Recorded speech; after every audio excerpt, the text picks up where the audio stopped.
back to the revision series. We're going with grammar again today, and a super quick one that sounds way more complicated than it is, and it's going to take me about 5 minutes to explain what it is and how you can answer some questions about them. They are prepositions. Having a look on the screen, you might have no idea what a preposition is, but I've got a really simple way for you to remember every single time. So they are used in everyday writing. Whether you know them or not, you use prepositions all the time. And in year 6, they are tested in an EGPS paper. And they're obviously just worth knowing in general, especially if you're going to do English literature or English language. Anything to do with that is a good piece of general knowledge. So quick way to remember is preposition is the word. Prepositions. The position of something is a preposition. I'll give you some examples. It'll make a lot more sense. So physically, you could have on as a preposition. In time, you could have before as a preposition.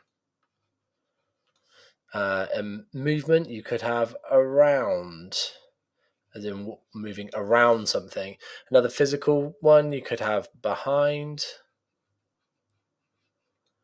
In time, during is a preposition. Movement, something you could have past, someone ran past. Physical, you could have under. And we'll go for the obvious one here. After, before, during, after. Another movement, so I don't know. Could have next to. I suppose it's almost a position one as well. Oh no, another one we'll do across. I've only broken these into 3 categories. You wouldn't usually break them into 3 categories, but it's just to show you it's the position of something in all of these 3 different realms. So position of something just physically anywhere where something is, behind, next to, on top, below, inside, whatever, is going to be a preposition word. Tells you where a noun is usually, or a pronoun. Position in time, that's the one that I think most people overlook. So the before, during, or after. And then there is a movement aspect, but it's kind of like the physical one as well. So around or past. There's just more of an active feel to that, like moving across something or maybe going over something. They're all prepositions. As long as you remember the position part, that's your clue. As soon as you see the word preposition, think of position, and away we go. Straight into some year 6 SATs questions. Then we just got to underline, where we go circle the 4 prepositions. So it's actually told us how many we're looking for in the sentence below. So, on a mountain bike, you can cycle across rocky ground, along muddy paths, and over harsh terrain. So you can cycle across, along. I think once you get one, could get them all here, and over harsh terrain.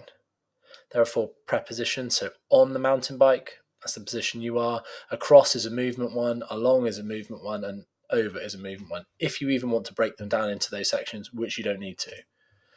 3 prepositions in the sentence below here. These are from separate years, EGPS papers. So you'll notice we've got a time one straight away, after the game. The position in time, so after the game. Omar and Alicia walked home with their grandparents who lived across the road. And then the tricky one here is with.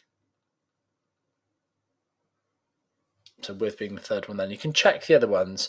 So we've got a determiner there, noun, got the names as well. Walked being the verb, home being the noun, grandparents who lived across the road. And if you know all of your word class, you can actually narrow it down a lot more. So you can say, oh, actually, that is a determiner, so no, it's not a preposition. Game is a noun, so no, it's not a preposition. So you can narrow it down that way. But for the most part, if you're just thinking about the position of something physically or in time, you're going to nail it every single time. There we go. That is your quick reminder. The position of something in the world or in time. Yes, we can complicate this hugely. We can go into secondary level and beyond with prepositions and compound prepositions, all of that. But ultimately, you just need to know the basics that are going to help you in a pinch. You see the word preposition, you see the part of that word that says position, you answer the question, and you move on with your life. Hopefully that was helpful for you. I've got loads more to do on grammar. There are 101 things we can talk about that are in an EGPS paper, different elements that I've got to catch up on. But hopefully, this is one that you can just put in your toolkit straight away. You now know what a preposition is, and that is just another string to your bow. Hopefully, that's helpful. Please like and subscribe. Share with other people as well if you think they might need this help, or they might need this help in May when SATs come around, or they just really, really enjoy grammar. Either way, do share it, like and subscribe, and I'll be back with another video.